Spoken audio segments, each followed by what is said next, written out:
तो hello guys, welcome back to my YouTube channel. तो आप लोग कैसे हैं? आई होप बढ़िया होंगे, मस्त होंगे, स्वस्थ होंगे। तो चलिए हम आप लोगों को आज हम प्रैक्टिस सेट फिजिक्स का 5 कराने जा रहे हैं। 4 हम करा चुके हैं।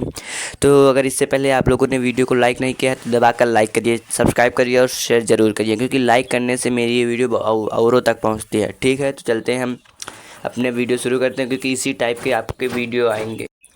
तो बिना टाइम वेस्ट किए हम अपना लेक्चर शुरू करते हैं, क्योंकि ये जो आ रहे हैं यही यूपी सी नेट में आएंगे कि जेएमयू का सपना सच होने वाला है आप लोगों का। तो चलिए हम फर्स्ट क्वेश्चन आप लोगों को पढ़ाने जा रहे हैं, जिसमें लिखा है SI unit of work. Work की एसआई यूनिट क्या होती है? वर्क की एसआई यूनिट होती है क्या? जूल। Option number C. ठीक है, नेक्स्ट क्वेश्चन इसमें दिया है, वन वर्ड क्वेश्चन है, मतलब केवल एक ही लाइन में one liner question, MCQ. Second question है, which quantity is a vector quantity? ऐसी कौन सी इन चारों में से क्वांटिटी है जो वेक्टर क्वांटिटी है? तो चलिए हम बताते हैं। स्पीड ये एक वेक्टर क्वांटिटी नहीं, क्योंकि वेक्टर क्वांटिटी के होने के लिए मैग्नीट्यूड होना चाहिए प्लस डायरेक्शन होना चाहिए। तो केवल इसमें स्पीड में मैग्नीट्यूड है तो ये नहीं होगा। एनर्जी में भी मैग्नीट्यूड है, वेलोसिटी में मैग्नीट्यूड प्लस डायरेक्शन दोनों है, और टाइम में भी नहीं, इसलिए ऑप्शन सी आपका करेक्ट है। ऑप्शन सी, जो कि वेलोसिटी है। नेक्स्ट क्वेश्चन हम चलते हैं उसी अंदाज में, जो कि हमारा थर्ड क्वेश्चन है। थर्ड क्वेश्चन बोल रहा है, एक्सेलरेशन ड्यू टू ग्रेविटी। क्या? ग्रेविटी के द्वारा जो एक्सेलरेशन होता है अर्थ पर, वो अप्रॉक्स मतलब लगभग कितना होता है? वो 9.8 होता है। Option number A. ठीक है, नेक्स्ट क्वेश्चन फोर्थ क्वेश्चन है। फोर्थ क्वेश्चन है, the slope of a displacement type graph represent. Slope पूछा, डिस्प्लेसमेंट इनटू टाइम, तो ठीक है। तो वेलोसिटी इक्वल टू क्या होता है? वेलोसिटी इक्वल टू होता है distance upon displacement upon time. तो ये जब स्लोप पूछा गया है ना, तो डिवाइड कर दीजिए। तो देखिए डिस्टेंस अपॉन टाइम क्या होता है? वेलोसिटी, जो वेलोसिटी है, यही ऑप्शन आपका सही है। ठीक है, फिफ्थ क्वेश्चन है, the unit of pressure is. Pressure की यूनिट क्या होती है? प्रेशर की यूनिट होती है न्यूटन पर मीटर स्क्वायर, क्योंकि प्रेशर का फॉर्मूला होता है pressure equal to force upon area. ठीक है, फोर्स अपॉन एरिया, फोर्स का होगा न्यूटन और एरिया का होगा मीटर स्क्वायर, तो इसलिए आपका न्यूटन मीटर स्क्वायर। चलते हैं नेक्स्ट क्वेश्चन पे। नेक्स्ट क्वेश्चन है हमारा, a body of mass 2 kg। कितना? A body of mass 2 kg with velocity 5 metre is momentum पूछा है। तो मोमेंटम पी से रिप्रेजेंट किया जाता है, इसको एम वी से लिखा जाता है। ठीक है, एम 2 है और वी कितना है? 5। 5 दूनी 10। ठीक है, जहाँ 10 लिखा हो वहीं पर आपको क्लिक करना है माउस से सिस्टम पे। ठीक है, सेवेंथ क्वेश्चन है, kinetic energy of a body. क्या? Kinetic energy of body depend on. Kinetic energy जो बॉडी का तो किस पे डिपेंड करता है? वो देखो, इसका फॉर्मूला पहले देखिए, half M V square. Half M V square mass velocity पर डिपेंड करता है। मास ओनली नहीं, केवल वेलोसिटी पर भी डिपेंड करता है। तो वेलोसिटी ओनली ये भी नहीं, क्योंकि मास पर भी डिपेंड करता है। बोथ मास एंड वेलोसिटी, ये आपका ऑप्शन सही है। Option number C is correct. Next question है हमारा, एट क्वेश्चन है, if velocity is double kinetic energy. Kinetic energy जो होती है वेलोसिटी के डायरेक्टली प्रोपोर्शनल होती है। अभी देखा मैंने, हाफ एम वी स्क्वायर, तो वी स्क्वायर के डायरेक्टली प्रोपोर्शनल होती है। क्या होता है? काइनेटिक एनर्जी वी स्क्वायर के डायरेक्टली प्रोपोर्शनल होता है। तो जब हम वेलोसिटी डबल करेंगे तो यहाँ 2v हो जाएगा, इसका डबल करेंगे तो 4v आएगा, ये 4 टाइम्स हो जाएगा। Option number C. ठीक है, नेक्स्ट क्वेश्चन है हमारा नाइन क्वेश्चन। नाइन क्वेश्चन बोल रहा है, work done is zero. Work done zero कब होगा? जब फोर्स कितना होगा? पैरेलल होगा, अपोजिट होगा, परपेंडिकुलर होगा। तो वर्क डन का फार्मूला सबसे पहले हम लिख दे रहे हैं। देखो, वर्क डन का फार्मूला होता है W equal to F D cos theta. F D cos theta. ठीक है, और ये थीटा पर डिपेंड करता है। जब थीटा 90 होगा तो कॉस 90 जीरो हो जाएगा। ठीक, और थीटा 90 को हम परपेंडिकुलर कहते हैं। तो ठीक, ऑप्शन सी आपका करेक्ट है। नेक्स्ट क्वेश्चन है, SI unit of power. Power की एसआई यूनिट क्या है? पावर की एसआई यूनिट है क्या? पावर इक्वल टू क्या? Power equal to force upon area, और इसको वाट भी कहते हैं, यूनिट। ठीक, तो यहाँ पर वाट हो गया, ऑप्शन बी। नेक्स्ट क्वेश्चन है हमारा, नेक्स्ट क्वेश्चन है 11 क्वेश्चन। बोल रहा है, अब फोर्स ऑफ 10 न्यूटन।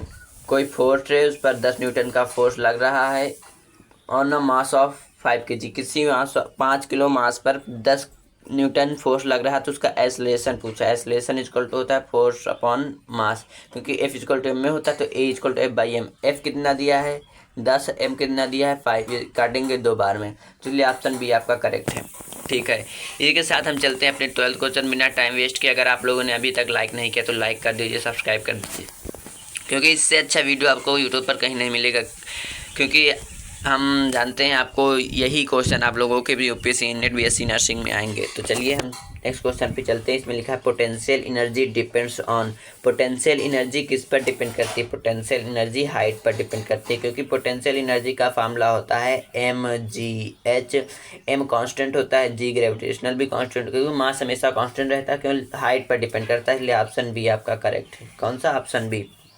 ठीक है, नेक्स्ट क्वेश्चन चलते हैं। नेक्स्ट क्वेश्चन है हमारा 13 क्वेश्चन बोल रहा है, क्या बोल रहा है? 13 क्वेश्चन कह रहा है which of the following is the scalar quantity. मैंने बताया था स्केलर क्वांटिटी केवल मैग्नीट्यूड होता है और वेक्टर में मैग्नीट्यूड प्लस डायरेक्शन होता है।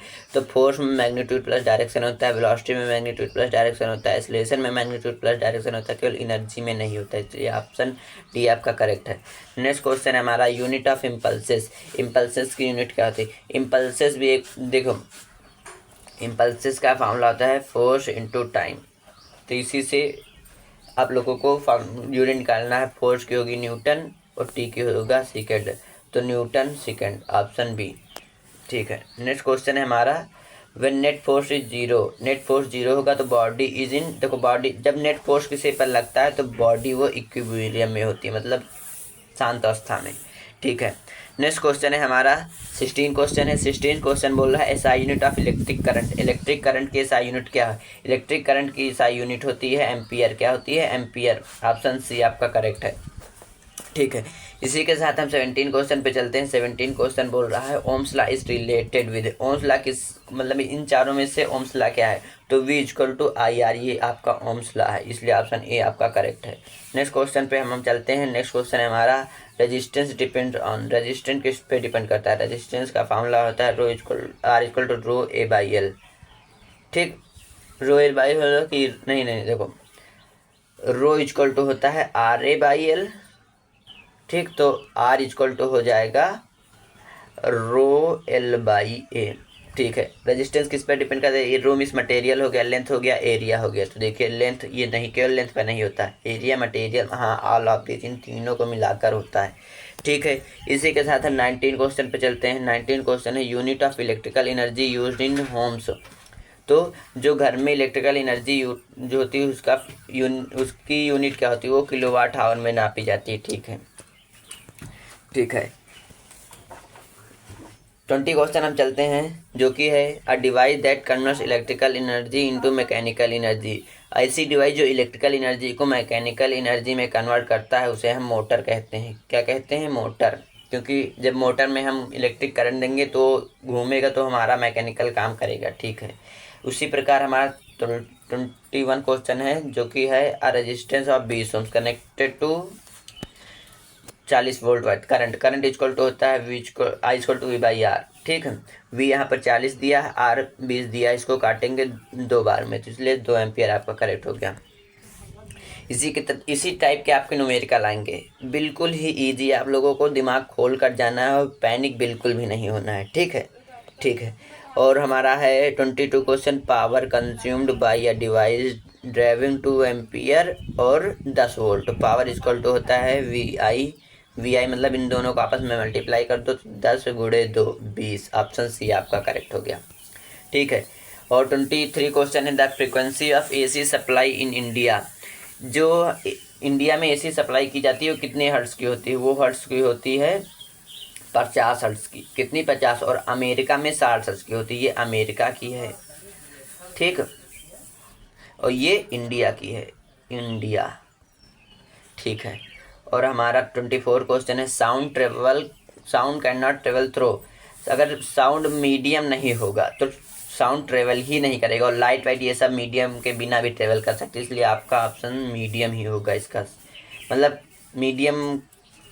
मतलब वैक्यूम कोई मीडियम नहीं, क्योंकि वैक्यूम एयर एक मीडियम, वाटर स्टील सब मीडियम, वैक्यूम एक कोई भी मीडियम नहीं, इसलिए ऑप्शन डी आपका सही है। लास्ट क्वेश्चन है हमारा यूनिट ऑफ फ्रीक्वेंसी। फ्रीक्वेंसी अभी मैंने ऊपर हर्ट्ज देखा था, जो इंडिया में 50 हर्ट्ज आती थी ना, तो ये हर्ट्ज जो है ये यही है। तो आपका ऑप्शन ए करेक्ट है। तो इसी के साथ हमारा लेक्चर कंप्लीट होता है 25 क्वेश्चन के साथ। तो आप लोगों को अगर ये वीडियो अच्छा लगा हो, लाइक सब्सक्राइब जरूर करिएगा। इसी की तरह की वीडियो को अगर आप लोग पाना चाहते हैं तो हमारे चैनल में कमेंट करिए, सब्सक्राइब करिए। तो हम आप लोगों को कल भी इसी तरह का वीडियो लेकर आएंगे, खूब एनालिसिस कर कर। ठीक है, चलते हैं हम, बाय बाय।